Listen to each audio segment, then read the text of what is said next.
ya. Tadi kita menghitung returnnya, sekarang kita menghitung resikonya ya. Jadi semua bisnis, semua investasi itu ada risikonya. Nah, menghitung resiko itu ada di dalam statistik ya, standar deviasi atau simpangan baku. Silakan teman-teman buka lagi pelajaran statistiknya. Dan ini aplikasinya ke dalam saham seperti ini.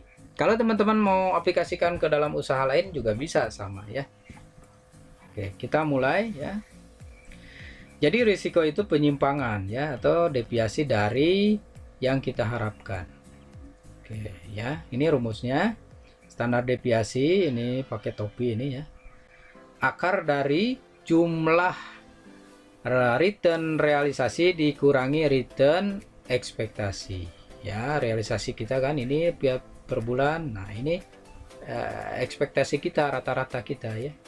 Dibagi N-1, N itu sampelnya, -1.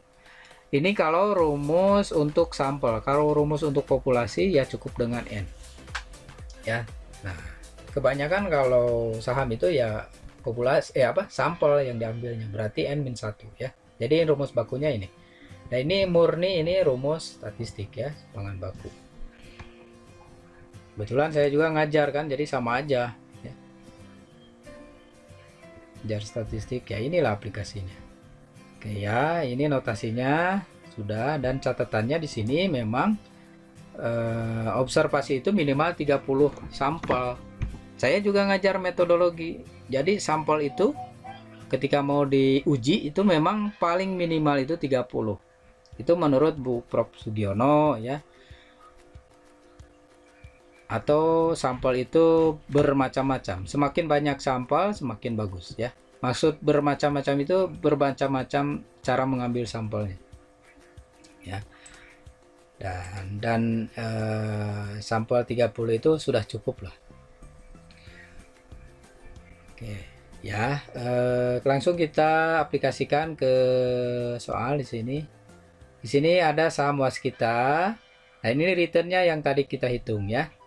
Nah, kita kan mau mengaplikasikan ini nih, standar deviasi ya, penyimpangan. Saya copy di sini rumusnya biar kelihatan. Oke.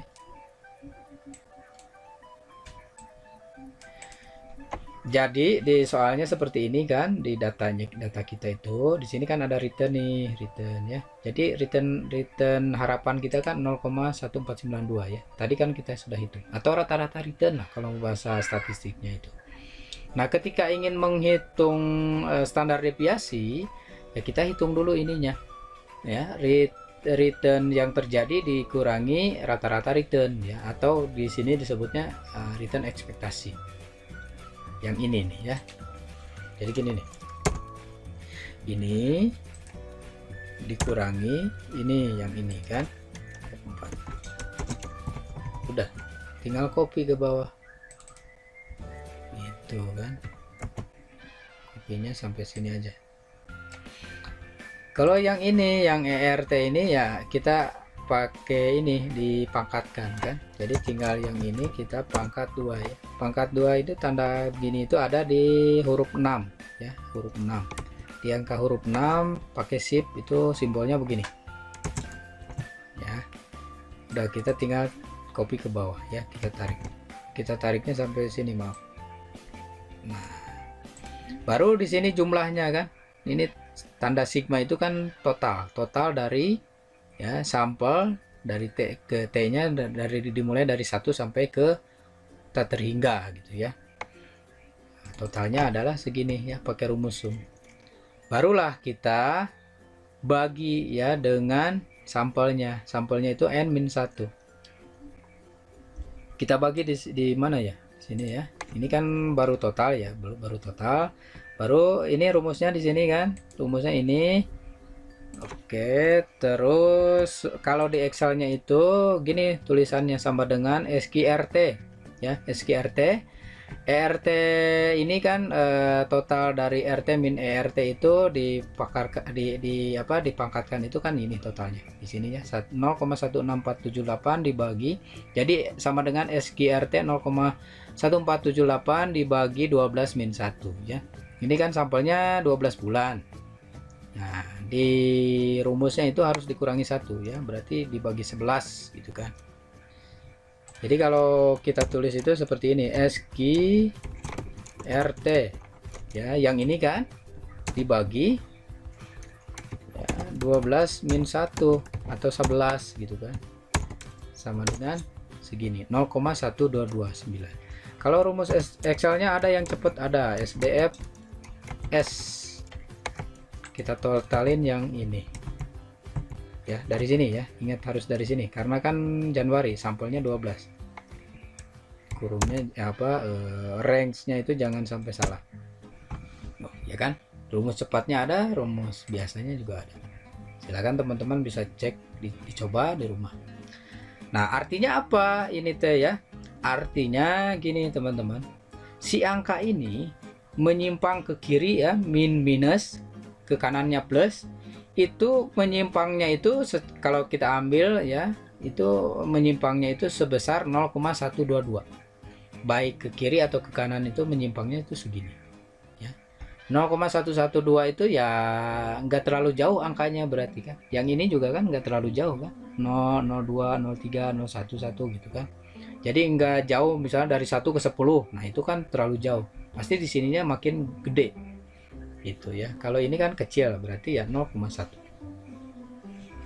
Jadi datanya cukup stabil ya, dan menyimpangnya itu cukup kecil, di bawah 1 ya, 0, sekian, karena simpangannya itu ya kecil ya gitu ya. Kalau variansi sebenarnya tinggal diakarkan ya, yang ini diakarkan. Simpangan bako akar 2, atau yang ini notasinya begini ya.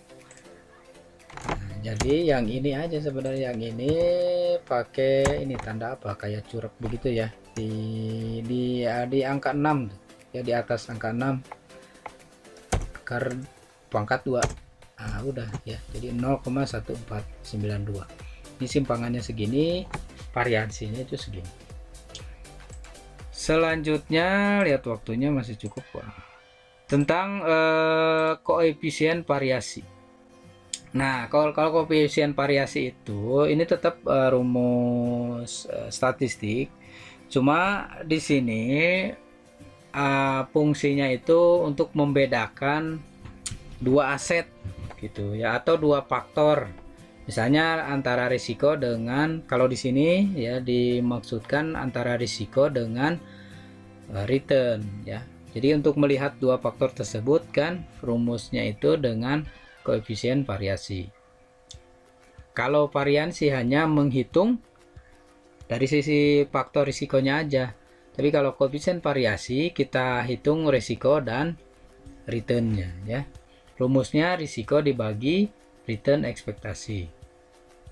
Gampang kan, tinggal dimasukkan ke rumus. Contoh ya, contoh 3.9. Koefisien varian saham waskita dapat dihitung sebagai berikut. Return ekspektasian yang sudah dihitung di halaman di contoh soal sebelumnya ya. Ini ada kesalahan nih. R gitu kan,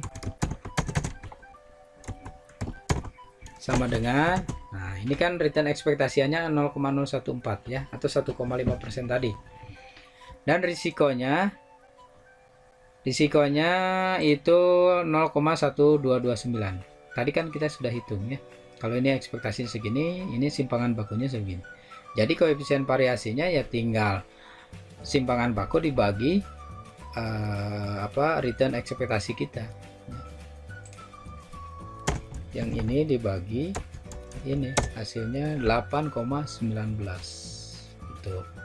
Ini juga sama, semakin besar risiko, misalnya kalau risikonya 1,5 ya, kita bagi misalnya dengan simpangan returnnya segini, nah lebih gede ya.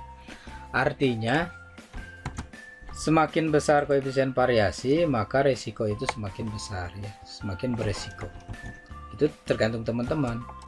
Sebenarnya semakin tinggi koefisien variasi, resikonya semakin tinggi, tapi juga ketika mendapatkan keuntungan juga bisa lebih untung, sebenarnya begitu.